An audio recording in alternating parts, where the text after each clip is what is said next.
अष्टावक्र गीता। अष्टावक्र ने जनक से कहा कि भाव और अभाव का विकार स्वभाव से होता है। ऐसा जो निश्चय पूर्वक जानता है वह निर्विकार और क्लेश रहित पुरुष सहज ही शांति को प्राप्त होता है। इस बात को समझना। अष्टावक्र यहाँ कहते हैं कि जो भी भाव तुम्हारे मन में पैदा होता है, जो भी बनता है, मिटता है, आता है, जाता है, चाहे वह भाव हो, अभाव हो, सुख हो, दुख हो, जन्म हो, मृत्यु हो, जहाँ भी किसी चीज का आवागमन होता है, आना जाना है, बनना और मिटना है, समझना वह प्रकृति का खेल है। उससे तुम में ना तो कुछ भी उठता, ना कभी गिरता, ना कभी भाव आता, ना अभाव आता। तुम सदा एक रस हो। तुम्हारे होने में कोई भी परिवर्तन नहीं है। सब परिवर्तन तो बाहर है। तुम शाश्वत सनातन हो। सब तरंगे बाहर है और तुम वहाँ हो जहाँ कोई तरंगे कभी प्रवेश नहीं कर पाती। अष्टावक्र कहते हैं तुम ऐसा निश्चय से जान लो। इस बात को सुनकर कभी किसी ने भी नहीं जाना। सुनकर तो हर कोई जान सकता है, लेकिन उससे निश्चय नहीं बनता। निश्चय तो अनुभव से बनता है। दूसरों के कहे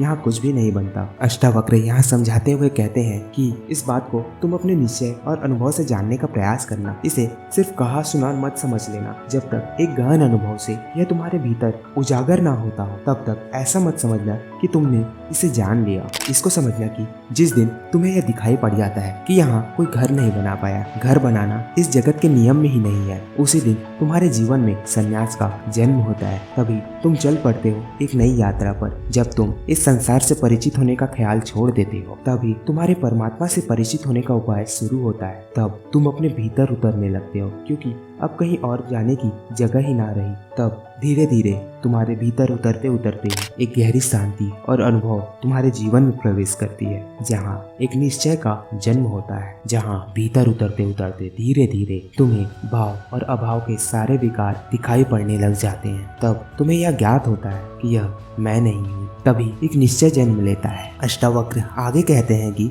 जिस व्यक्ति को अपने भीतर उतरते उतरते यह निश्चय से प्रतीति हो जाता है कि सब खेल प्रकृति में चलता है, मैं केवल दृष्टा मात्र हूँ, उसके सब क्लेश समाप्त हो जाते हैं। वह विकार शून्य हो जाता है। अब उसमें क्लेश का जन्म नहीं होता। भूख लगे तो वह जानता है कि शरीर को भूख लगी, शरीर को भोजन की जरूरत है, यह भी वह जानता है। लेकिन अब उसके भीतर कोई दुविधा उत्पन्न नहीं होती। अब वह इस भ्रांति में नहीं पड़ता कि भूख मुझे लग रही है। अष्टावक्र कहते हैं कि अगर इतनी सी बात साफ हो जाए, इतना सा निश्चय हो जाए कि मैं भिन्न हूँ, कि सुख दुख अच्छा बुरा आने जाने से मेरा उससे कोई जोड़ नहीं है, वहाँ गांठ खुल जाए शरीर से, ऐसा भी और फासला हो जाए, तो मनुष्य सहज रूप से ही शांति को उपलब्ध हो जाता है। फिर इस शांति के लिए कोई तपस्या नहीं करनी पड़ती। बड़े सुख पूर्वक, बड़े शांति पूर्वक, बिना किसी श्रम के, बड़े विराम और विश्रांति में जीवन की यह परम घटना घट जाती है।